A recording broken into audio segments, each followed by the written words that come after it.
Oi, Eliane, bom dia. Oi, bom dia, Raíssa e Carolina, ouvintes. Eliane, vamos falar um pouquinho sobre Rio Grande do Sul. Tem um cenário catastrófico, né, com o governador Eduardo Leite decretando estado de calamidade pública por conta das cheias e previsão de chuvas que devem continuar assolando o estado por mais alguns dias, com certeza pelas 24 horas. Mortes, desaparecidos, pessoas ilhadas, tentativa, né, de ajuda pelo governo federal, inclusive com a ida pessoalmente do presidente Lula ao estado nesta quinta-feira. A gente vai puxar aqui uma manifestação ontem do governador Eduardo Leite sobre o assunto, admitindo que não tem capacidade para lidar sozinho com essa situação. Infelizmente, será o maior desastre que o nosso estado já tenha enfrentado, infelizmente maior do que o que nós assistimos no ano passado. Nós não teremos capacidade de fazer todos os resgates porque está muito mais disperso nesse evento climático que a gente está vivenciando e com dificuldades porque ali as chuvas não cessam. E pegando uma região que já foi muito castigada no ano passado, né? Pelo menos 54 pessoas morreram no Vale do Taquari em 2023. A situação dramática, né? Realmente dramática. Os vídeos são muito impressionantes, né? Inclusive, eu tenho muitos amigos do Rio Grande do Sul, eles dizem que realmente nunca viram uma coisa dessas, não se lembram de uma calamidade desse tamanho. Já são 11 mortos, tem 21 desaparecidos, né? O governo federal já ajudou a recuperar 900 pessoas e o governador Eduardo Leite, quando ele diz que a situação complica ainda mais porque a chuva continua, é exatamente por isso, porque os próprios helicópteros que estão ajudando e tal estão com dificuldade de chegar nas regiões mais atingidas. Então a situação é muito grave. O presidente Lula ontem voltou de São Paulo para Brasília, reuniu os ministros que estavam em Brasília durante o feriado e já decidiu essa viagem de hoje cedo, né? O presidente embarcou, por exemplo, com o chefe da Casa Civil, Rui Costa, os ministros dos transportes, Renan Filho, o ministro também das cidades e também com 2 comandantes militares. O comandante do Exército, que é o general Tomás Paiva, e o comandante da Aeronáutica, que é o brigadeiro Damasceno. As Forças Armadas já deslocaram vários helicópteros do próprio Rio Grande do Sul, né? Aviões, helicópteros do Rio Grande do Sul e de Santa Catarina. Hoje também vai ser acionada todas as aeronaves possíveis, né, adequadas ao quadro também do Paraná. Enfim, é uma situação muito, muito grave. O presidente Lula vai comandar as operações federais, que envolve, obviamente, a defesa civil, diretamente do Rio Grande do Sul. É isso que ele tem que fazer mesmo, porque nessas horas as pessoas querem a liderança do presidente da República. E é isso que o Lula foi fazer, né? Agora, vamos torcer para as chuvas darem um refresco, das chuvas refluírem, porque senão a situação continua grave, com risco crescente de mais vítimas, gente. Bom, é isso. Infelizmente, pelas previsões, as chuvas ainda devem continuar, né? Mas a gente vai acompanhar durante o dia, atualizar as informações, inclusive da presença do presidente Lula lá no Rio Grande do Sul. Presidente que esteve ontem aqui em São Paulo, no estacionamento da Neoquímica Arena, no estádio do Corinthians, em Itaquera, Zona Leste, para um evento das centrais sindicais do 1º de maio. Teve apoio da Petrobras, dinheiro também da Lei Rouanet, acabou sendo esvaziado e durante o próprio discurso, a gente vai colocar para você ouvir e comentar aqui, Eliane, o presidente mostrou incômodo com a mobilização realizada para o ato e, segundo Lula, a convocação para o evento do 1º de maio não foi feita como deveria, o que reduziu o público do evento. Ele passou uma bronca num ministro que estava lá. O Márcio Macedo é o ministro-chefe da Secretaria-Geral da Presidência da República. Ele é responsável pelo movimento social brasileiro. Não pense que vai ficar assim. Vocês sabem que ontem eu conversei com ele sobre esse ato e eu disse para ele: ô Márcio, o ato está mal convocado. Nós não fizemos o esforço necessário para levar a quantidade de gente que era preciso levar. Mas, de qualquer forma, eu estou acostumado a falar com 1000, com 1 milhão, mas também, se for necessário, eu falo apenas com uma senhora maravilhosa que está ali na minha frente para conversar. Então, parabéns para a senhora maravilhosa. Eliane, o que você nos diz, enfim, dessa fala do presidente? Bem, o fato é o seguinte, né? Como eu não sou diplomata, né? Eu sou jornalista, a minha linguagem é mais direta e o evento de ontem foi um fiasco. Foi um fiasco. As fotos dizem tudo, né?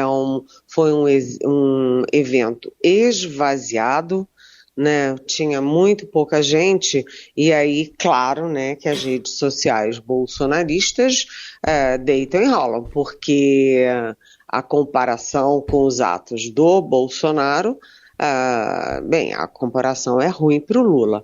Isso mostra o quê?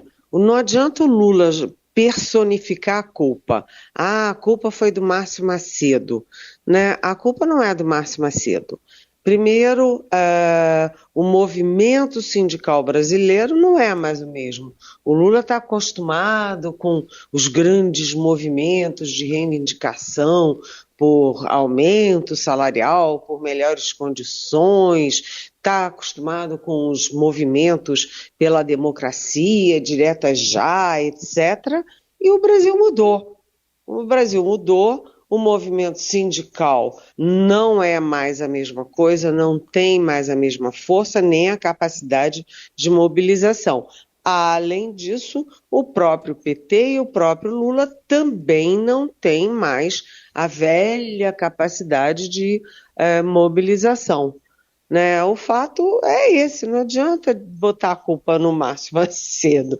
Né? O evento captou R$250 mil via Lei Rouanet, o que já é uma crítica antiga ali do bolsonarismo, né? E também teve apoio da Petrobras. Né? Então não adianta reclamar. Né? Na verdade, a capacidade de mobilização, de botar gente na rua, pode ser coisa do passado. E o Lula estranhou porque ele está acostumado a botar multidões imensas. Bem, eu acho melhor ele ir se acostumando, gente. Seguimos com a Eliane Cantanhede, conosco de Brasília, para falar a respeito ainda dessa cerimônia de 1º de maio aqui em São Paulo, que flopou, né? Que foi um fiasco, nas palavras da Eliane Cantanhede. Tem a foto do Estadão para quem quiser olhar a participação das pessoas que foram lá assistir a esse ato. E aí, Eliane, a gente teve uma convocação para votar, né, no candidato do PT, do PSOL, mas aliado ao PT aqui em São Paulo, que é Guilherme Boulos, à Prefeitura da capital paulista. Vamos ouvir o chamamento do presidente. Esse jovem, ele está disputando uma verdadeira guerra aqui em São Paulo. Ele está disputando com o nosso adversário nacional, ele está disputando contra o nosso adversário estadual, ele está disputando contra o nosso adversário municipal. E por isso eu quero dizer para vocês, ninguém derrotará esse moço aqui se vocês votarem no Boulos para prefeito de São Paulo nas próximas eleições.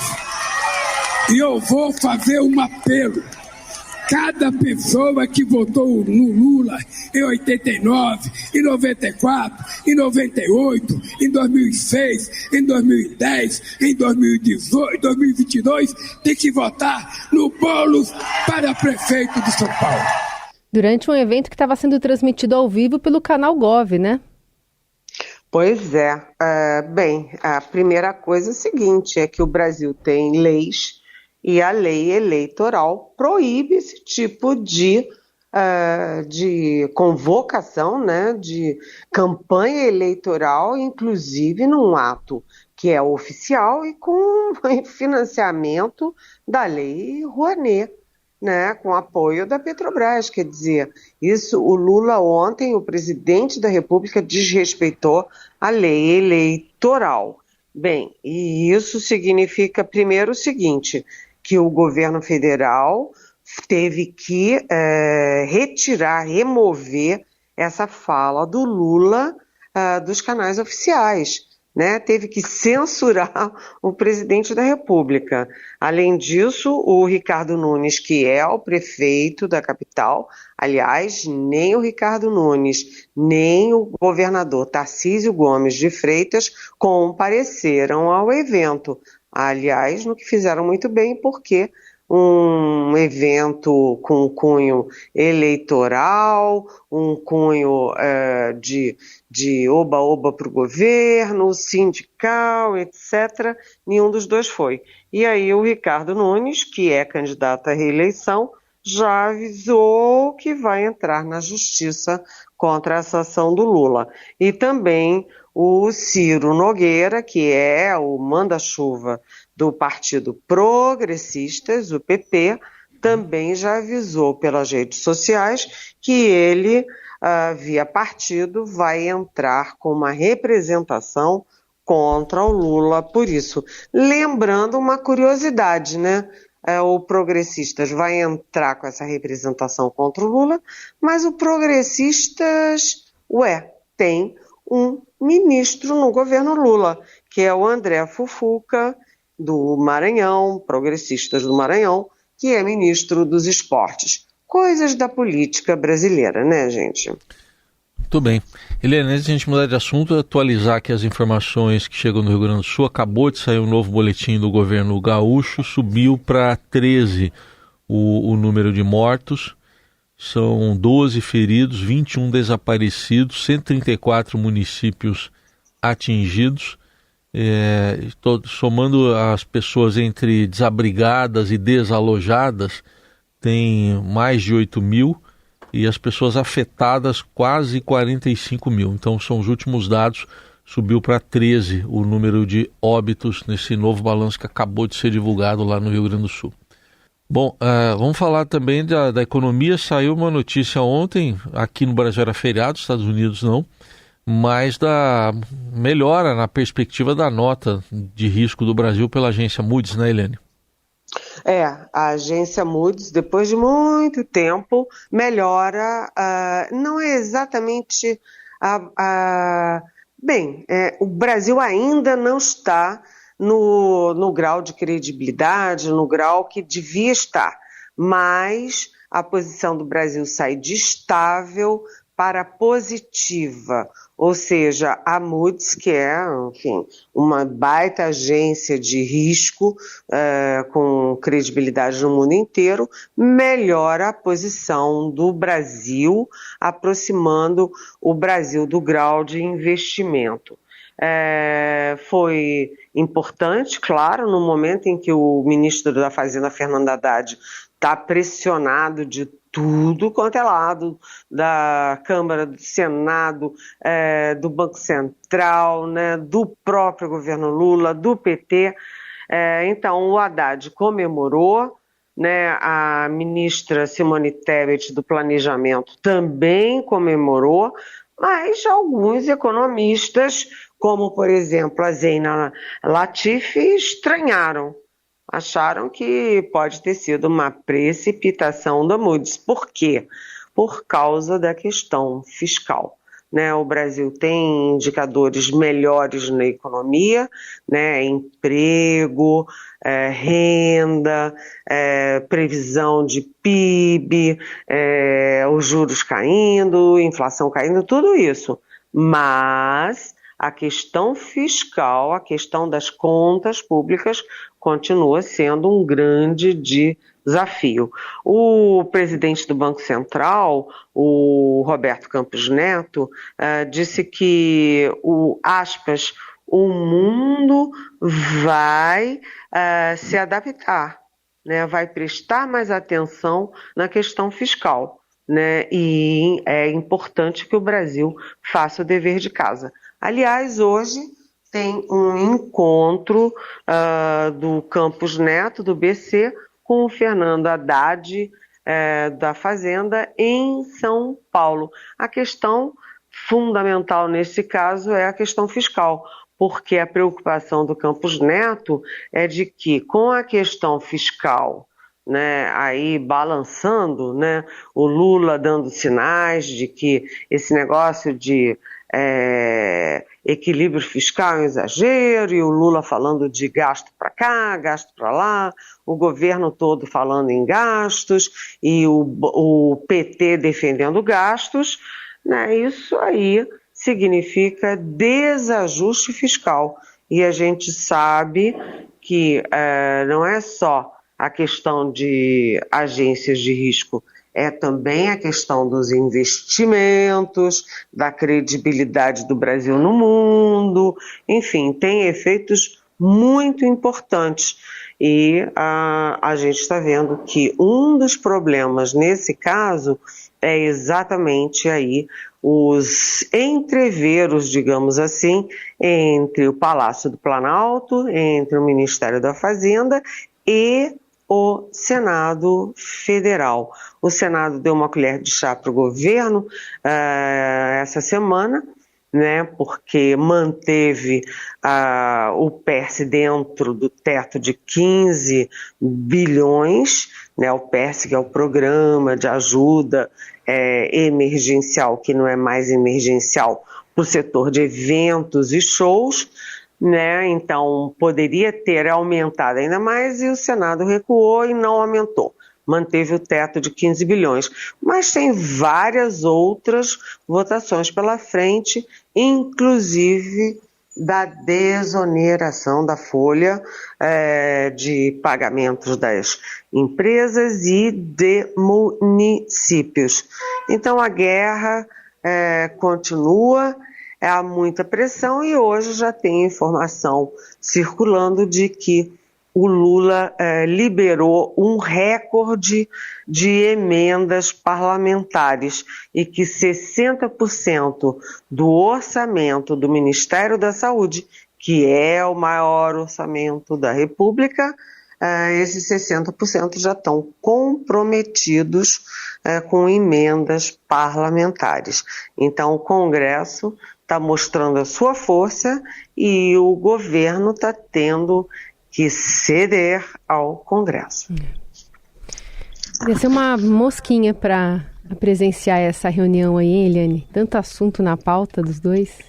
Pois é. Agora, você sabe que Carolina, Heisen, ouvintes, hoje teria uma outra reunião muito importante em Brasília, que seria do Ministério da Justiça, Ministério da Defesa, comandos militares, porque amanhã é o último dia daquela operação GLO, de garantia da lei e da ordem, né, em que os militares estão cuidando ali enfim, estão vigiando, fazendo uma vigilância cerrada, por exemplo, em portos e aeroportos de Rio e São Paulo.